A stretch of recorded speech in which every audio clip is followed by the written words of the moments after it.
Esse é o Ancapsu e a gente vai falar agora sobre as más notícias na economia que estão persistentes durante esses primeiros meses do governo Lula, hein? A situação parece que está ruim e a visão de todo mundo é muito pessimista. É lógico, tem que ser. O pessoal elegeu Lula, queria ter visão otimista como? Essa notícia foi sugerida por General Les, Bob o Bobo e várias outras pessoas. Obrigado aí ao pessoal que sugeriu a notícia, obrigado a você que está assistindo o nosso vídeo. Se você gosta do nosso conteúdo, por favor, deixe o seu like, se inscreva aqui no canal, né? Então, olha só, vários indicadores da indústria não estão indo bem. Isso não é novidade, tá? A gente já sabia que no final de 2022 e início de 2023 a gente teria problemas de recessão, isso é esperado, isso ainda é o rescaldo lá da época da pandemia, que os governos no mundo inteiro imprimiram dinheiro, e com isso agora tem que aumentar os juros para conter a inflação, e com isso agora a atividade econômica vai cair, então não tem alternativa. Que haveria crise esse ano, a gente já sabia que teria, isso não é culpa diretamente do Lula. O que é culpa do Lula é o fato do Brasil entrar fragilizado nessa crise. Por quê? Se a gente entra com um governo mais liberal na economia, com um governo com menor foco em gastança governamental, como era o governo do Paulo Guedes e do Bolsonaro, a gente teria uma chance de passar por essa crise de forma mais tranquila. Não vamos ter essa oportunidade, vamos entrar de cabeça com um governo que quer dar dinheiro para um monte de corrupto, que quer fechar um monte de licitação, que quer torrar grana à vontade. Então vai ser duro esse ano de 2023, né? Então aqui está a informação dos índices de confiança na indústria, que caiu 1,1 ponto em fevereiro, depois de ter caído 0,2 ponto em janeiro, e com isso atingiu 92 pontos, que é o menor índice, o menor nível desde julho de 2020, quando bateu 89,8, né? Ou seja, em julho de 2020 era o quê? Era o auge da pandemia, né? O primeiro grande lockdown e coisa e tal, e evidentemente estava todo mundo muito preocupado naquela época, o pessimismo era muito grande. Felizmente, a gente viu que Bolsonaro conseguiu fazer o retorno em V da economia. O Paulo Guedes prometeu, e aconteceu de fato. O Brasil teve uma queda grande no PIB e cresceu logo em seguida depois da pandemia. Foi um dos poucos países que conseguiu esse milagre. A maior parte dos demais países ainda está lutando para tentar recuperar o PIB de antes da pandemia, né? Mas não é só isso também não. Teve o índice de situação atual, que cedeu também 0,3 pontos, e outros níveis de estoque, coisa e tal, tudo em queda, ou seja, tudo indicando que o sentimento geral na indústria brasileira é que, olha, não vai ser um bom ano, né? E não é só isso não, também fala aqui sobre o pessimismo do consumidor. Então, ou seja, também o consumidor também está com um valor baixo de confiança, achando que esse ano não será um ano bom, né? E lembra, isso é um problema. Por quê? Porque essas depressões todas, essas recessões econômicas, elas giram exatamente em termos de percepção das pessoas, né? Se as pessoas acham que a situação vai piorar no futuro, o que acontece? Elas tendem a consumir menos. Eu não vou sair comprando carro, comprando casa, comprando móvel, se eu acho que a situação vai ficar mais difícil mais adiante. Eu vou tender a guardar dinheiro para poupar, para mim não ficar numa situação complicada adiante. Não vou fazer dívida, não vou comprar nada no crédito, né? E quando as pessoas começam, então, a não comprar as coisas, o que acontece? Aí a recessão vem, porque ninguém está comprando nada, as empresas não estão faturando, e daí você tem esse efeito multiplicativo, esse efeito bola de neve, que acaba causando essa recessão. A origem dessa história toda, vocês sabem, é o aumento das taxas de juros em todos os países do mundo. Esse aumento de taxa de juros foi culpa do pessoal pandemínico, que ficou naquele papo de, não, fica em casa, a pandemia a gente vê, a economia a gente vê depois, e coisa e tal. Então, né, agora chegou a hora de ver a economia, o que está acontecendo, os juros têm que subir mesmo, não tem jeito, e com isso está gerando esse problema no mundo todo, né? E, segundo a Folha de São Paulo, que ela encara o problema como uma ressaca e está recalibrando as expectativas com Lula 3, né? Pois é, está recalibrando para baixo, porque é aquilo que eu falei para vocês. Se o país mantivesse a trajetória anterior de governo mais enxuto, de menos interferência do governo na economia, isso seria um sinal positivo. Resolveria o problema? A gente não teria crise? Não, teríamos crise de qualquer forma em 2023, mas seria uma crise mais rápida, uma crise menos dolorosa, seria algo que traria oportunidades de empresas virem para o Brasil. O que está acontecendo, justamente o que indicam esses índices, é que ninguém está achando que vai ser um bom ano economicamente. Ninguém está vendo o Brasil como uma grande oportunidade de investimento, de melhoria aí nos próximos meses. Então, essa é a culpa do Lula. A gente vai enfrentar uma crise piorada por conta dessa irresponsabilidade fiscal deles, né? E não é só isso, né? Você já tem um número de brasileiros inadimplentes batendo recorde agora em janeiro.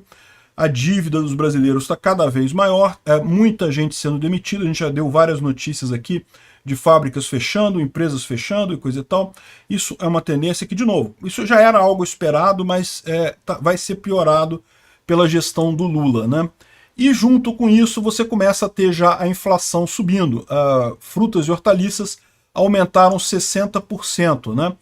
Por que aumentaram isso daí? Aumentaram porque, pode ser vários efeitos isso daí, né? Mas principalmente porque, com essa visão irresponsável do Lula de gastança ampla e restrita, tá todo mundo olhando para a inflação, achando que a inflação vai subir, né? O mais provável é que isso daqui seja efeito sazonal, não seja algo estrutural, mas certamente é algo que se espera com o governo Lula, é aumento da inflação. Por quê? É aquilo que eu falei para vocês, é o pacote impossível do Haddad. O Haddad tem a tarefa de fazer um pacote que vai manter o equilíbrio nas contas públicas, ao mesmo tempo que permite o PT gastar dinheiro à vontade. Ele tem duas maneiras de fazer isso. Quer dizer, a única maneira que ele tem de fazer isso é aumentando impostos. É cobrando mais imposto da sociedade, tirando dinheiro seu, meu, de todas as pessoas para bancar as loucuras do Lula, a corrupção do governo, as boquinhas do pessoal do PT que está todo mundo sedento. Essa é uma forma. Só que qual que é o problema? A dificuldade de passar isso no Congresso. Lembra? Para passar uma reforma tributária tem que passar no Congresso. Isso não vai ser fácil.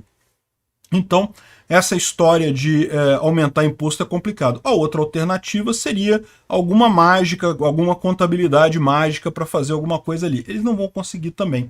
Então, é aquele negócio, o teto de gastos era uma medida imperfeita? Era, mas era o melhor que tinha. Não tem nada melhor que o Haddad possa fazer ali, né? Vamos ver qual vai ser a proposta dele, mas sinceramente é pouco provável que resolva o problema, e não resolvendo esse problema, o que vai causar? Vai causar inflação no Brasil. Infelizmente, o custo das coisas vai subir, né?